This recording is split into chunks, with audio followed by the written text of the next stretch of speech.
Heavy weather of that.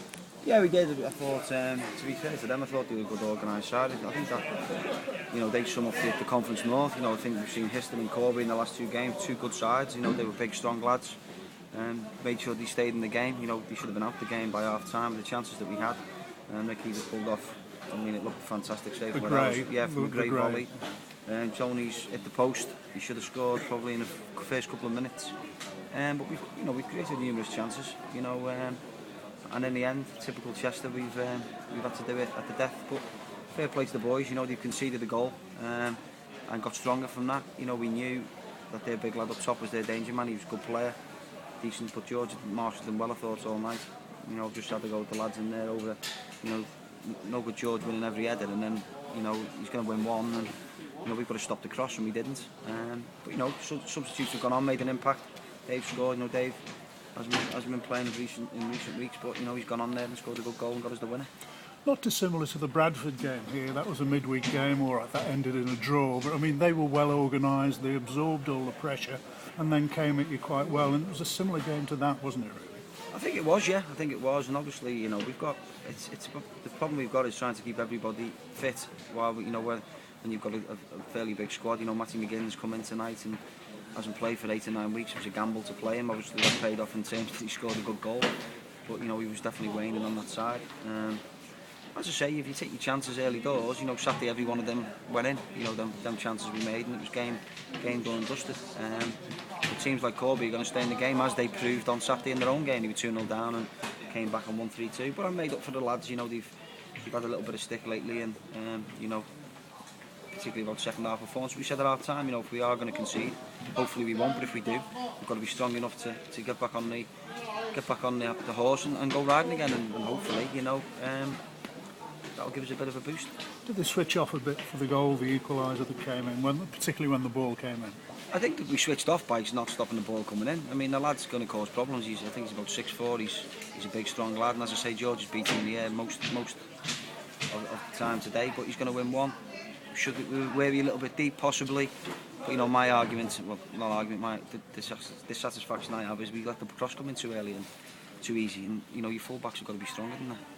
Nice to see Ben Mills again, his second sort of little cameo appearance, if you like. Yeah, well, Ben, if you look at Ben, apart from was it 6 games he played here or 7 games he played here, he hasn't played. He's played 20 minutes, I think, for Macclesfield.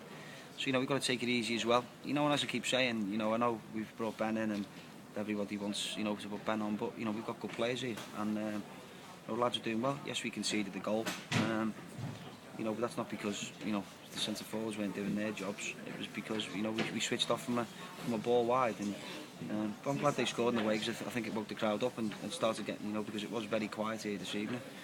But yeah, and obviously we've dug in. George has won a good header at the back post, and Big Dave's there to finish it off. I actually thought it was Millsy, and I thought, oh no. Another Bush took a trial on Saturday, a well-organised side in Worcester City. Yeah, well, I went to watch them last week. They got a good lad up front called Simons, I'm not sure how you pronounce it, but he's a big, strong unit. He's mobile as well. He's a good player. They play everything through him, so a bit similar to. But they're organised. Got some quick lads in wide areas, and again, never say die attitude. I went to the Guiseley game and it was 3-0 up, and never ever looked like. Obviously, a guy's had a couple of men sent off, but Worcester again, typical of this league. And if you look at Worcester, I think they were in the top 6 or 7 last year. They're there, right there again now. But it's going to be a difficult league. We're not going to win every game. We've had an unbelievable start, let's be honest. To only drop 5 points after 16 games is phenomenal. Yeah. It's just you'll settle for that, no. Well, it's unfortunate that Guiseley and Brackley are doing the same. So, but people can't be too disappointed. We are going to lose games. We're going to draw games. But at this moment in time, we've got 43 points on the board, I think it is now, from 16 games. And that's got to be great credit to the players. And a nice little 4-point cushion. Yeah, we've won the game. We had games in hand. We've gone and won them. People say you've got to win your games in hand. You have done. We've gone and done it in various ways. But we've kept the run going. As I say, we drew one against Bradford and we've lost one against Boston. But apart from that, the lads have been fantastic. And as I say, to take 43 out of 48.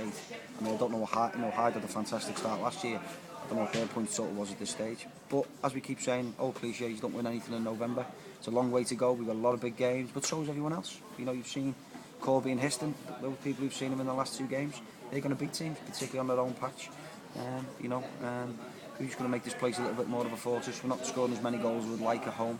I think that was only our 14 goals we've scored at home compared to 26 away. That's mainly because teams set up totally different here than they would in their own patch. But I'm very pleased and great credit to the players. In a way, not a bad thing. You're out of the cup competitions, really, is it? From a financial point of view, it's not great. But from a personal, being a little bit selfish, it's a help. If you look now, and it's not just that. It's you avoid booking. Yeah, you do that. We've already had our. We had two key players missing this evening. But it's not just that, because there's going to be a lot of postponements judging by the weather here tonight, and we're only in the end of November. There's a lot of games to play. I think Halifax. I think they've got something like is it 3 or 4 games in hand on us. It's a lot of football in there still in the trophy, and I'm sure they'll be looking at our results and thinking we need to make sure that we can catch them. But as I say, you've got to win your games in hand, and Brackley, Guiseley, and Halifax, I'm sure, and Worcester, I'm sure come April they'll be thereabouts. Neil, thanks for talking. Cheers.